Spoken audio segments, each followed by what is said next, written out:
भूपेंद्र भी हमारे साथ जुड़े हुए अहमदाबाद से। भूपेंद्र हमें लगातार तस्वीर दिखाने की कोशिश कर रहे हैं। भूपेंद्र, व्यापक असर या फिर मिला जुला असर है? क्योंकि अगर असरदार होगा भारत बंद तभी कहा जा सकता है कि सरकारों तक सुनवाई की कुछ गुंजाइश शायद हो।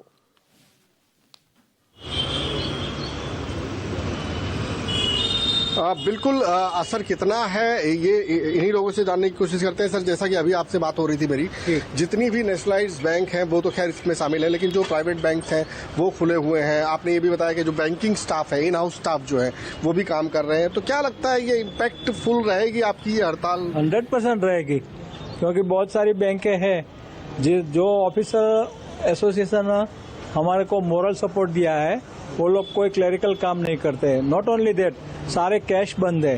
कैश डिपार्टमेंट में हमारे कर्मचारी है, मेंबर है, उसके हिसाब से कैश डिपार्टमेंट बंद है और वो लोग बैक ऑफिस का काम कर रहे हैं ऑफिसर मिलके। तो कोई पब्लिक सर्विसेज है वो सारी बंद है।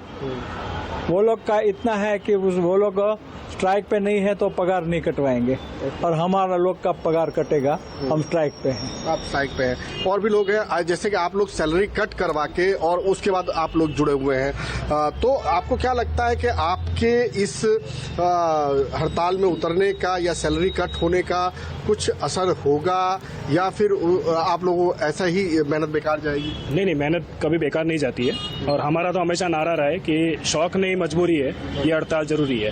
हम हमारी सैलरी कट करवा के भी हम रोड पे आएंगे, क्योंकि इसमें सबसे ज्यादा लेबर्स इफेक्टिव है। तो हम लोग लेबर क्लास में आते हैं, हम हमारी सैलरी कटवाएंगे, हम रोड पे जब भी सरकार हमको कुचलने की कोशिश करेगी हम तब रोड पे उतरेंगे। और देखिए, सरकार बड़ी बड़ी ट्रेड डील की बात करती है, अपनी पेट थपथपाती है, बट उनको ट्रेड यूनियन की चिंता नहीं है। उनको ये चिंता नहीं है कि लेबर क्लास आज क्या फील कर रहा है, वो किस तकलीफ से गुजर रहा है। उनको बस अपनी पीठ थपथपानी है, तो हम उसके खिलाफ है बिल्कुल। एक श्रमिक के तौर पे आप क्या सोचते हैं कि जो लेबर कोड नया कानून जो है वो कितना असर डालेगा और क्या फर्क पड़ जाएगा उससे? देखो, फर्क तो ये पड़ेगा कि ये 4 काले जो लेबर कोड लाए हैं उससे इन लोगों का बैकडोर से ये जो पब्लिक सेक्टर बैंक है किसी ना किसी तरह ये 2 लोग बेचना चाहते हैं और 2 लोग खरीदना चाहते हैं। उससे क्या होगा, जब इंदिरा गांधी जी ने नेशनलाइजेशन किया था कि आम आदमी के लिए बैंकिंग के दरवाजे खोले जाए, वो बंद हो जाएंगे प्राइवेटाइजेशन होने से।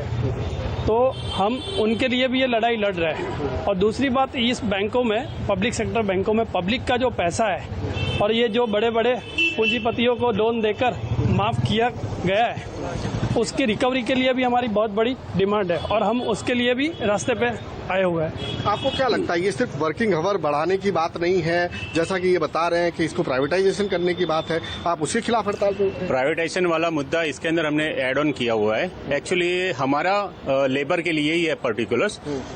अब हम तो बैंकर है, ठीक है, पर 250 मिलियन वर्कर जो लेबर वर्कर है पूरे इंडिया में, उनके लिए भी ये पूरी लड़ाई है हमारे लिए। क्योंकि जो प्राइवेट जो मूढ़ीपति लोग हैं, जो कोई मिल मालिक है या कारखाना बनाता है, उसको पूरी की पूरी स्वायत्ता दे दी है अभी ये गवर्नमेंट ने, ये लेबर कोड के अंदर।